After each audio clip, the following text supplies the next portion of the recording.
Hello बच्चों, प्रगति की पाठशाला में आज आपका फिर से स्वागत है। और आज हम कर रहे हैं एक्सरसाइज एक्सरसाइज नहीं मतलब चैप्टर करेंगे बच्चों 9 इसका, है ना। और आज मैं इसका इंट्रोडक्शन कराऊंगी आपको, some of application of trigonometry. Okay बच्चों, आज मैं इसका आपको इंट्रोडक्शन बताती हूँ कि इसमें क्या क्या चीज़ें जो यूज़ होंगी, उसके अकॉर्डिंग आपको वो क्वेश्चन सॉल्व करना पड़ेगा। ओके बच्चों, देखते हैं हम करके इसको। इसमें पहले होती है एक वर्टिकल लाइन होती है,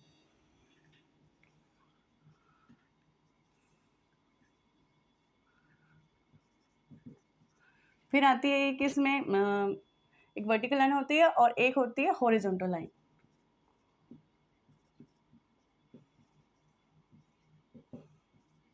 और उसके बाद होती है एक इसमें क्या कहते हैं, line of site, line of site. एक होता है एलिवेशन एंगल,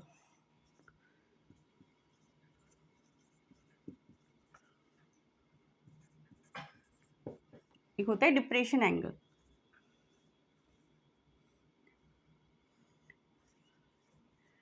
बच्चों ये होते हैं, इन्हीं पांचों चीजों से आपको ये पूरा की पूरा मतलब पता होगा आपको, तो ये आप अच्छी तरह से इसका एंगल बना लोगे। और ये नहीं है, इन्हीं चीजों को यूज करके मतलब इस एक्सरसाइज में मतलब हम ट्राइंगल बनाते हैं। ओके, पता है आपको, पता है वर्टिकल लाइन कैसी होती है, हमेशा सीधी होती है। कैसी होती है? सीधी, इस तरह से, इस पोजीशन में होती है। हॉरिजॉन्टल लाइन कौन सी होती है? जो कि मतलब लेटी हुई होती है, समझ लो। हमेशा हॉरिजॉन्टल जो लाइन होती है ना, वो हमेशा लेटी हुई होती है। और लाइन ऑफ द साइड कौन सी होती है? तिरछी लाइन। और एलिवेशन एंगल हमेशा कब बनता है? जब हॉरिजॉन्टल लाइन और क्या कहते हैं, लाइन ऑफ साइड होती है, इसके बीच में क्या बनता है? हमेशा एलिवेशन एंगल बनता है, एलिवेशन एंगल, है ना। तो ये हो जाता है हमारा। तो इसमें हमेशा हॉरिजॉन्टल लाइन और लाइन ऑफ साइड के बीच में बनता है, मतलब ये हमेशा इसके ऊपर ही बनेगा। और हमेशा कैसे बनेगा? जब हम उस चीज को ऊपर देख रही हूँ। जैसे मान लीजिए कोई यहाँ पर पर्सन है, कोई पर्सन है यहाँ पर, वो ऊपर की तरफ देख रहा है। किसको देख रहा है? किसी काइट को देख रहा है, समझ लो किसी पतंग को देख रहा है वो, है ना। ऐसे मतलब उड़ रही है वो, एक पतंग को देख रहा है, उड़ रखी है, तो उसको देख रहा है, वो ऊपर की तरफ देख रहा है, मतलब इस तरह, इधर से वो ऊपर की तरफ देख रहा है, तब ये एंगल बनता है। जब हम इसे ऊपर की तरफ जाते हैं, तब कोई एक लाइन नहीं बनी होती, जो ऑब्जर्व की जाती है, जो हमारी आंखों की मतलब जाती है, लाइन ऑफ साइट बनाती है, उससे हम इसे ऑब्जर्व करते हैं और उसके अकॉर्डिंग ये हमारा एंगल बनता है। ओके बच्चों, ये ध्यान रखना है कि जब भी कोई भी एलिवेशन एंगल जो बनेगा, वो ऊपर की तरफ देखते हुए बनेगा।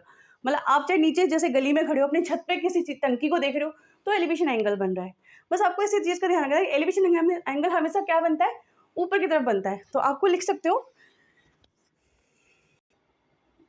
एलिवेशन एंगल जो होता है बच्चों, वो हमेशा क्या मतलब angle above the horizontal angle, मतलब horizontal line, sorry, horizontal line के ऊपर बनता है। मतलब ये लाइन है ना हमारी, तो इसके ऊपर बनता है हमेशा,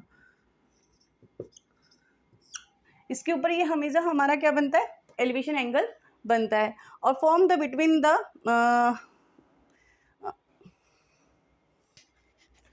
तो एलिवेशन एंगल हमेशा हॉरिजॉन्टल लाइन के ऊपर बनता है। ये आपको हमेशा याद रखना है कि जो मतलब एलिवेशन एंगल बनता है या डिप्रेशन एंगल भी बनेगा ना, तो वो भी हॉरिजॉन्टल लाइन के नीचे बनता है, ये हमेशा ऊपर बनता है। ये हॉरिजॉन्टल, ये हमारी हॉरिजॉन्टल लाइन है जो सीधी होती है, सोई हुई रेखा कहते हैं इसे, ये हमेशा इसके ऊपर बनता है एलिवेशन एंगल। और form the between the line of the side and the horizontal line, ये हमेशा कहाँ फॉर्म करता है? एक तो हमारी लाइन ऑफ साइड होती है और दूसरी होती है हमारी हॉरिजॉन्टल लाइन, उसके बीच में हमेशा अपनी मतलब फॉर्म करता है ये हमेशा। ये आपको हमेशा याद रखना है। और ये हमेशा कब बनता है? जब हम नीचे से ऊपर की तरफ देखते हैं।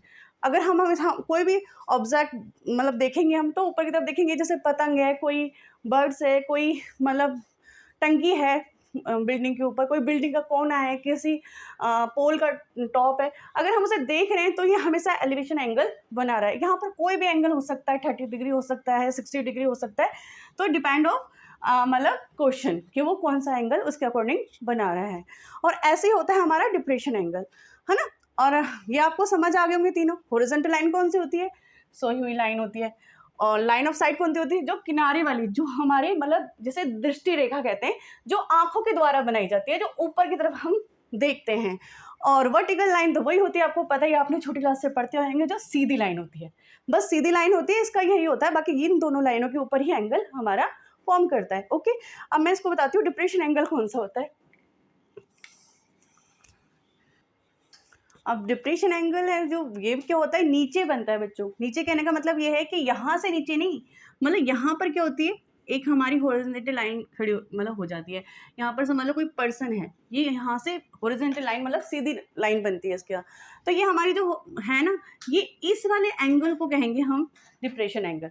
ये वाला एंगल आप दिमाग में सोचते होंगे ऊपर से हम नीचे की तरफ देख रहे हैं, समझ लो ये एक पर्सन है यहाँ पर, है ना, ये हमेशा नीचे की तरफ देखता है। ये जो डिप्रेशन एंगल बनता है ना, वो हमेशा ऊपर से नीचे की तरफ बनता है ना, नीचे की तरफ बनता है। जैसे मतलब एक बॉल है, ये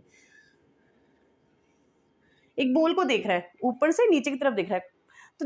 तो ये पर्सन हम एक फुटबॉल को दिख रहा है नीचे की तरफ, तो ये ऊपर से नीचे की तरफ दिख रहा है ना, तो ये डिप्रेशन एंगल बना रहा है ना।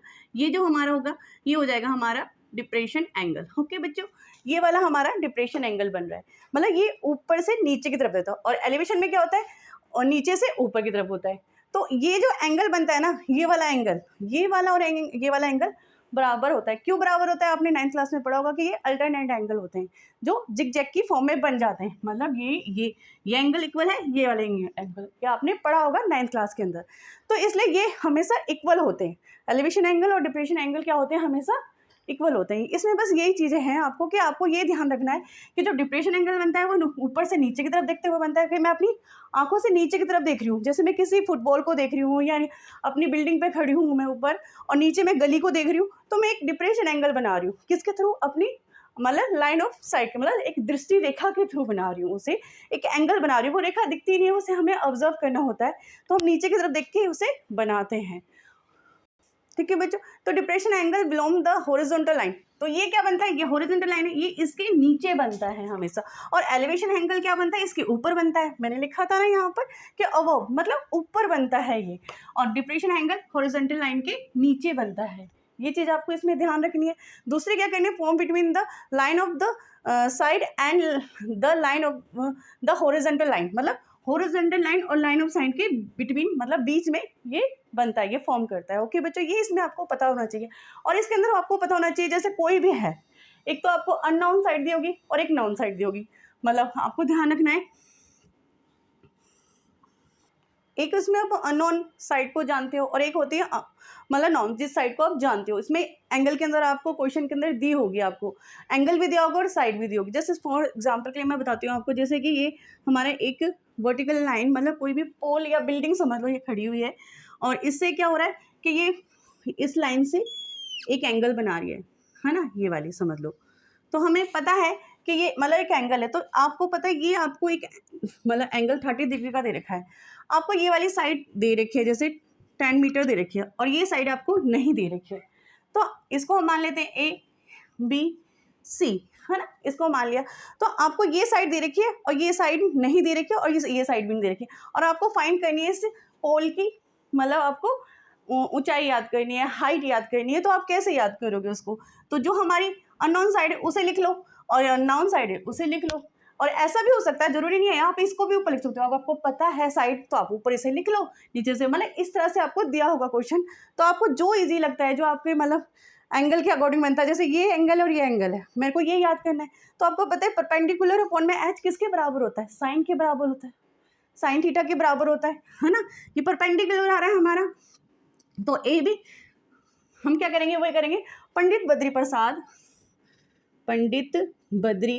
प्रसाद हर हर बोले सोना चांदी तोले। अब आपको पता है इसमें आपको ये साइड दे रखी है, तो ये दोनों चीज आपको ये साइड नहीं दे रखी है, तो आपको पता है आपको ये साइड याद करनी है। तो ये हमारा क्या है, साइन अपॉन में क्या, साइन बराबर क्या होता है, हमारा साइन है, तो साइन थीटा बराबर हमारा क्या है, परपेंडिकुलर अपॉन में एच हाइपोटेन। तो इसमें क्या है हमारा हाइपोटेन्स, ये tan हो जाएगा, और परपेंडिकुलर क्या हो जाएगा, इसमें ए बी हो जाएगा, ए बी अपॉन में मतलब ए सी। इसकी हमने वैल्यू लगा दी। अब यहाँ पर वैल्यू लगा दोगे, और साइन थीटा की वैल्यू, साइन थीटा की जगह आपके लिखोगे यहाँ पर 30 लिखोगे, साइन 30 अपॉन में जिसकी वैल्यू है वो क्या है हमारी, पहले यही लिख लूँगा आप सीधे, ए बी अपॉन में ए सी। अब सबकी वैल्यू पुट कर दो यहाँ पर, आपका आंसर अपने आप निकल जाएगा। जब आपको मैं क्वेश्चन करवाऊंगी ना तो आप कंफ्यूज नहीं होगे, और क्वेश्चन जब करोगे ना बस इसमें इतना ही समझने के लिए आपको डिप्रेशन एंगल के बारे में पता होना चाहिए। जैसे मैंने अभी आपको बताया कि इसमें आपको पता होना चाहिए कि वर्टिकल लाइन क्या होती है, हॉरिजॉन्टल लाइन क्या होती है, लाइन ऑफ साइट क्या होती है, एलिवेशन एंगल क्या होता है, डिप्रेशन एंगल क्या होता है, ये चीज़ें आपको पता है तो आप हम इस क्वेश्चन को आसानी से सॉल्व कर लोगे। ये क्वेश्चन इतने टफ नहीं है, बस उसको समझ आना चाहिए, फिर आप इस क्वेश्चन को आसानी से सॉल्व करो। अभी मैं आपको इसके साथ जो एक्सरसाइज का 9.1 का फर्स्ट क्वेश्चन कराती हूँ तो आपको और अच्छी तरह से समझ आ जाएगा। ओके बच्चों, देखो बच्चों मैंने आपको इसको अभी पीछे जो बताया उसके अकॉर्डिंग ही इस क्वेश्चन को हम सॉल्व करेंगे ताकि आपको आसानी से ही समझ आ जाए। तो इसे हम रीड करके देखते हैं इसमें क्या बोल रहा है। एक circus artist is climbing a 20 metre long rope which is tightly stretched tight from the top of the vertical pole to the height of the pole if the angle made by the rope with the ground level is 30 degree। मतलब एक है इसमें आपको figure दी हुई है पर हम इसके अकॉर्डिंग फिगर बना लेते हैं। कोई मतलब आपको एक पोल है, समझ लो ये खड़ा है, उस पे से एक रस्सी को टाइट बांधा गया है और उस पे एक कोई सर्कस का कलाकार है जो चढ़ रहा है, मतलब चल रहा है उसके ऊपर। और वो जो हमारी जो लाइन है ना, लाइन ऑफ साइट मिल रही है, मतलब जो रस्सी है वो ग्राउंड लेवल से 30 डिग्री का एंगल बना रही है वर्टिकल लाइन पे। मतलब यहाँ पर एक जो हॉरिजॉन्टल लाइन वर्टिकल लाइन से जुड़कर, मतलब ये पोल से जुड़कर 30 डिग्री का एंगल बना रही है। बस इस क्वेश्चन के अंदर यही है। क्या क्या है उसने, एक सर्कस आर्टिस्ट है जो एक रस्सी पे चढ़ रहा है, वो पोल से बहुत टाइट बांधी गई है और वो नीचे ग्राउंड लेवल तक बांधी गई है बहुत टाइट तरीके से, और वो उस पर चल रहा है। और उसके बाद उसने क्या किया है कि वो ग्राउंड लेवल से टच होकर 30 डिग्री का एंगल बना रही है। और वो जो रस्सी है वो कितने मीटर की दे रखी है, इसमें हमें 20 मीटर की दे रखी है। ये आपको मतलब ड्रॉ दे रखा है, मैं तो आपको बना ही रही हूँ, आपको उसमें फिगर दी हुई है, गिवन है। तो समझ लो ये हमारा ए है, ये बी है और ये हमारा सी है, ठीक है। और वो 30 डिग्री का एंगल बना रही है ग्राउंड लेवल से लग के। ओके, यहाँ तक ठीक है। अब देख लेते हैं एंगल, मतलब एक ट्राइंगल ए बी सी में क्या क्या है हमारा। आपको पता है, आपको ये चीज़ आपको दी है, ये चीज़ नहीं दी हुई है, तो हम आपको पता है, आप पहले देखो कि इस चीज़ में हमें क्या फाइंड करना है। इसकी हमें हाइट फाइंड करनी है, ये वाली हाइट फाइंड करनी है। उन्होंने हमें क्या बोला है कि हमें लिखना है कि एक vertical pole height of the pole, मतलब इसकी हमें हाइट फाइंड करनी है जो ग्राउंड लेवल से 30 डिग्री का एंगल बना रही है। तो हमें इसकी हाइट फाइंड करनी है, तो हमें ये नहीं दे रखा हमें। तो मैंने तुम्हें बताया था जो साइड दे रखी होती है, पहले तो आप देखो ये चीज़ें, दोनों चीज़ें किस में आती हैं, किस में आती है आपको पता है। ये क्या है हमारा परपेंडिकुलर, ये क्या है हमारा हाइपोटेन्यूज। तो ये किस में आता है हमारा, आपको पता है। देख लेते हैं यहाँ पर पंडित बद्री प्रसाद लिख के देख लेते हैं पहले। पंडित बद्री प्रसाद हर हर बोले सोना चांदी तोले, साइन कॉस टेन, ये होता है हमारा। तो ये दोनों चीजें हमारी किस में आ रही है, साइन में आ रही है ना। तो यहाँ मैं क्या ले लूंगी, साइन कितना है हमारा 30 डिग्री है, मतलब थीटा की जगह हम क्या लेंगे यहाँ पर 30 डिग्री लेंगे। और क्या होता है ये हमारा परपेंडिकुलर अपॉन में हाइपोटेन्यूज। और तो इन दोनों की वैल्यू क्या है हमारी, अब मैं यहाँ लिख लेती हूँ साइन 30। अब यहाँ पर हमारा क्या है, परपेंडिकुलर क्या है, ए बी है, और हमारा जो हाइपोटेन्यूज वो क्या है हमारा ए सी है, ठीक है। अब हम इसमें क्या करेंगे, साइन 30 की वैल्यू क्या होती है आपको पता है, 1/2 होती है, 1/2। और ए बी क्या है हमारा, कुछ नहीं है, हमें फाइंड करना है, तो ए बी को ए बी रहने देंगे हम। यहाँ पर ए सी कितना दे रखा है हमें, 20 मीटर दे रखा है। यहाँ तक ठीक है बच्चों, मीटर में लास्ट में लिख दूंगी। अभी हम इसको सॉल्व करके देख लेते हैं। इसे करेंगे हम क्रॉस मल्टीप्लाई, क्रॉस मल्टीप्लाई करेंगे तो क्या आएगा 2AB अपॉन में 20 मीटर, ठीक है। तो AB बराबर आ जाएगा 20 और नीचे क्या आ जाएगा हमारा 2 आ जाएगा, 2 से 2 कट गया, तो AB कितना आ गया हमारा 10 मीटर आ गया। ये जो आ गया हमारा कितना आ गया, हमें यही चीज फाइंड करनी थी इसमें, मतलब हमें क्या करनी थी, पोल की हाइट फाइंड करनी थी, और ये फाइंड करनी थी, हमने 10 मीटर निकाल दी। तो लिख सकते हैं या आप इतना ही लिख दो, बस हाइट लिख दो, द आगे हमारे पोल की हाइट ही फाइंड करनी थी, हमने ये फाइंड कर दी। बस हमें यही चीज़ में बतानी थी। बस आपको अगर क्वेश्चन की हिंदी समझ आ जाती है और आपको क्वेश्चन से समझ आ जाता तो आप इस क्वेश्चन को आसान, इन क्वेश्चन में कुछ नहीं है बच्चों, बस आपको इसका जो मैंने आपको इंट्रोडक्शन अभी करवाया था उसे समझ लो थोड़ा सा, और आपको वैल्यू पता होनी चाहिए। मैंने आपको करवाई है, आप मेरी वीडियो देखोगे जो 8 चैप्टर की है उसमें मैंने सारा आपको ट्रिग्नोमेट्री टेबल करवाई है, उससे देखो कैसे बनाते हैं, कैसे करते हैं।